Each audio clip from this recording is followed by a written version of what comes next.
My boyfriend and I have been together for 2 years. He's a good heart and is normally rational, but his one issue is that he expects to accompany me in every occasion no matter how big or small. He even went with me to my ex-boyfriend's funeral after days of begging. Now my best friend got married few days ago. It was very small and only close family and friends were invited. My boyfriend couldn't come because of the +1 rule. He pitched a hissy fit saying my best friend has no respect for my relationship and was shocked when he learned that I was still going to attend. He told me that if he can't go then I'm expected to not go as well, but that is my best friend and I had to respect her rules. He gave me an ultimatum: either we go together or I stay home with him. I ended up going cause again I respected my friend's rules. He was angry with me and kept calling the entire 2-hour drive, then stopped. Later I got a text from his friend telling me my boyfriend, got into an accident and was taken to the hospital. I freaked out. He gave me the address and I had to leave the wedding and told my friends why. I was crying the entire drive home and kept calling his friend but got no response. I arrived to the hospital and asked about my boyfriend and they checked and told me he wasn't there. My anxiety reached 160% as I kept calling his friends one by one. I just went home and there he was, along with his friend. He saw me and said that he was sorry, but this was the only he can get me home after I left him alone. After the initial shock, I just blew up yelling at him about lying and making me leave my friend's wedding, and having me literally go to the hospital and freaking out cause of him. I kicked his friend out and we got into an argument. He kept talking about how much I love him, thus I left, which is my own doing, not his, and he was just trying to see if I really chose my friend's wedding over him.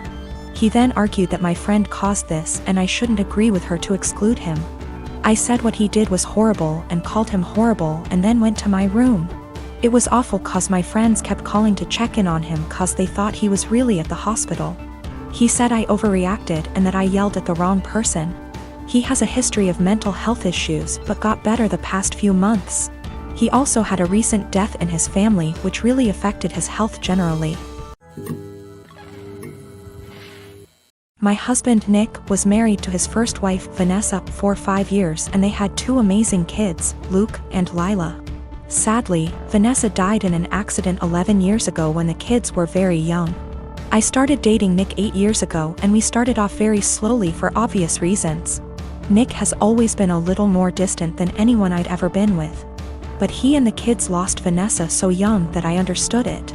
After 3 years of dating, Nick asked me to marry him and I moved in. I've always had a really great relationship with Luke and Lila and they were happy for me to marry their dad. I had wanted an actual wedding, nothing big. But Nick really didn't want one, so we got married at the courthouse with just Luke and Lila present. We had a really fast engagement, but it worked for all of us. I have loved being Luke and Lila's stepmom and officially adopted them after I found out I was pregnant with our son, Casey. The kids have been so great with Casey and help out so much. Nick was wonderful during the pregnancy and had always been a really loving dad and husband. But Nick has been pulling away a lot the last few months.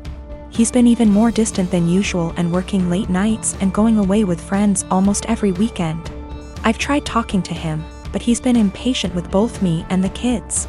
I found out I was pregnant in June and am now 21 weeks pregnant with a girl. The kids are excited to have a little sister, but Nick just seems so indifferent to everything and everyone. He's been missing soccer games, Lila's birthday, doctor's appointments, etc. Casey is too young to notice, but Luke and Lila are so hurt by their dad's absence. These kids are so good and they lost their mom so young, and I'm infuriated that Nick is ignoring the kids like this. Last week, I finally sat Nick down and told him that he needs to stop disappearing and be more present in our lives.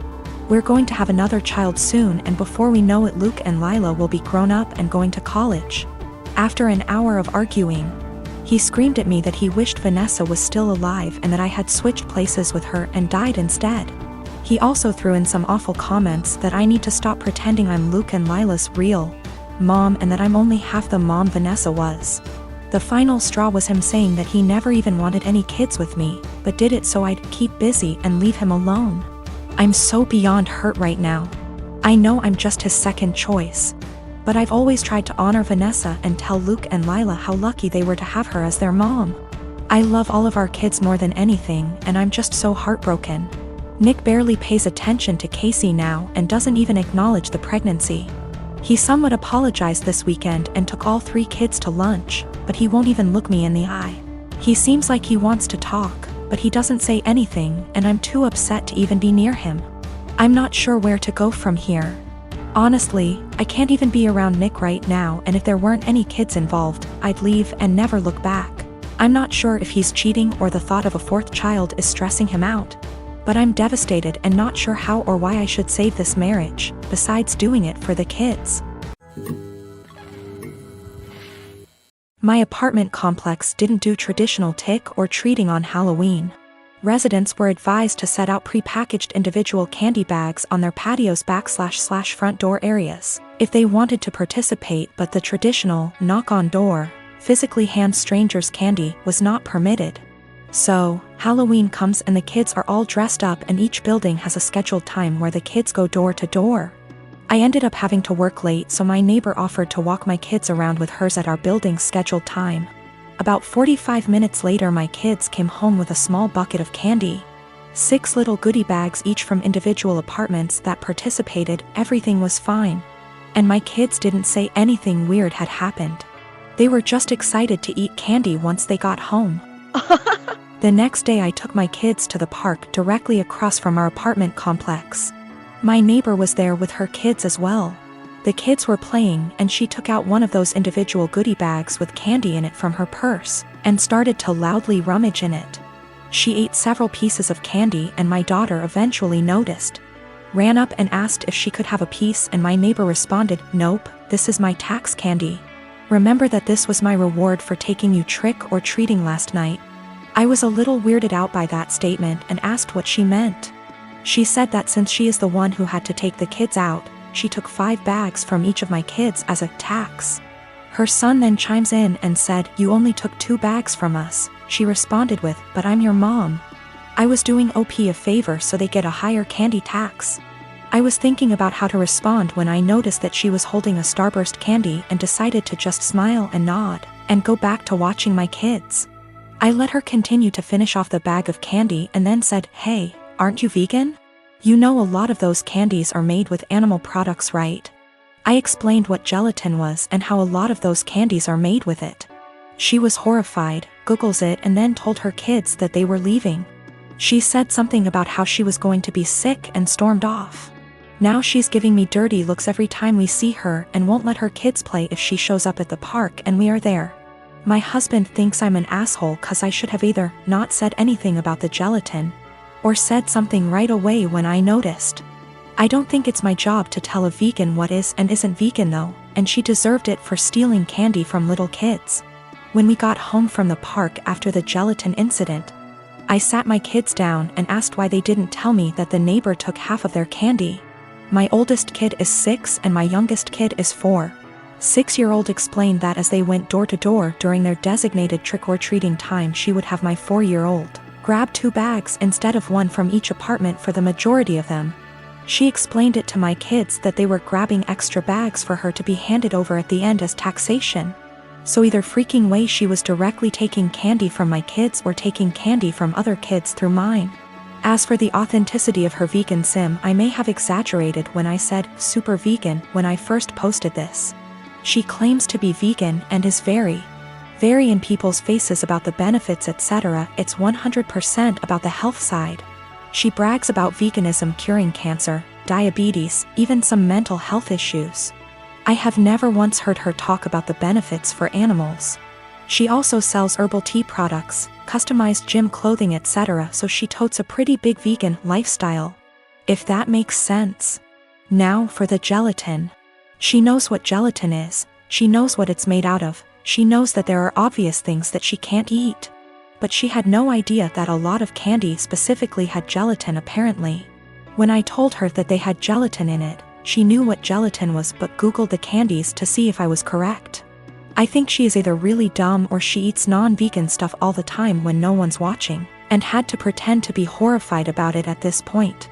Cause a lot of you guys have pointed out that you literally can't be vegan and not know these things.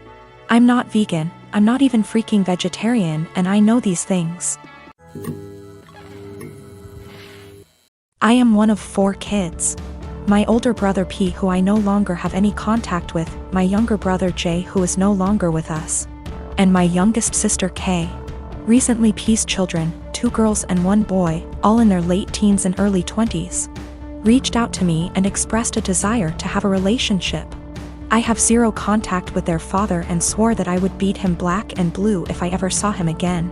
My oldest brother P was always the golden child.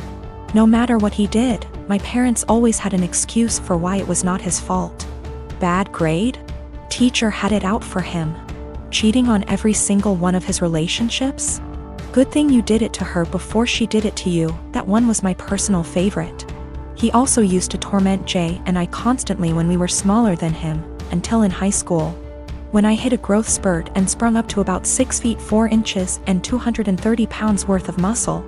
After that I became the typical jock type. Played football, partied, bunch of friends, etc. Well, my younger brother, Jay, didn't get as lucky and stayed pretty small and scrawny throughout high school and college, only getting up to about 5 feet 8 inches, and didn't have a super active social life. Despite the difference in our schooling experience, I was always very protective of Jay, especially since we were always having to put up with P's bullshit, which stopped once he realized I could pound him into the ground and not break a sweat, as he was also a lot smaller than me at only 5 feet 10 inches. Not much to say about K. She was a great younger sister and P didn't dare mess with her or he would incur the wrath of our mother. So, in the late 90s, Jay met his first real girlfriend, A, and was over the moon about her. He spent every spare moment with her, and when he wasn't with her, he would do nothing but gush about her. I had never seen him so happy. Well, one day, he comes to us, all smiles, and announces that A is pregnant and they are expecting. The mood quickly turned, however, when a week later it came out that A had been cheating on Jay for the duration of their relationship with our older brother P. This broke my brother, and of course P, being the golden shit that he is, didn't even get a disappointed glance from our parents. To this day I have never seen someone look so broken as Jay had looked the last time I saw him. I believe his heartache was only compounded by the fact that my parents basically told him to get over it and be happy for our brother. Well, about a week after this revelation came to light, Jay took his own life. I had never been so sad and angry at the same time in my entire life. Sad that I would never see my brother again, and the pure rage of knowing that this was my brother and parents' fault. During the funeral, P walked in with A and I saw red. Thankfully I had other family there to stop me from doing anything stupid, but I told P that if I ever saw him again, I would kill him. Shortly after that, I cut contact with 90% of my family, with the exception of K and a cousin I had always been close with, because everyone except them wanted to make excuses for my parents and P. Even though my sister was just as crushed about Jay's death as I was and was angry for a long time. She and her then boyfriend, future husband, hit a financial rough patch after graduating college and were forced to move in with our parents. Due to unrelated drama at the time, they couldn't stay with me. So my sister stayed with them for several years, and over that time their relationship improved, and even though I wasn't thrilled at the time, I understood. She still doesn't really have a relationship with P, but is cordial if they meet. I don't blame her, because our parents did a lot for her and daughters love their cousins. So I didn't want to put her in that kind of position of choosing. I never had any kids, and truth be told, I never wanted any. I much prefer the role of the fun uncle. Kay met a great guy and had 2 daughters, who I absolutely adore. P had 2 more kids with A before cheating on her and splitting, and I've never met any of them. My parents have tried to make contact a handful of times, but I always told them to kick rocks. So last week, I'm chatting with Kay's daughters, 19 and 17. And they mentioned that their cousins have wanted to meet me for a long time and were hoping I would be willing to meet them as well. I don't believe they know everything that transpired between their dad and I, but I would be lying if I said I never had any desire to meet them.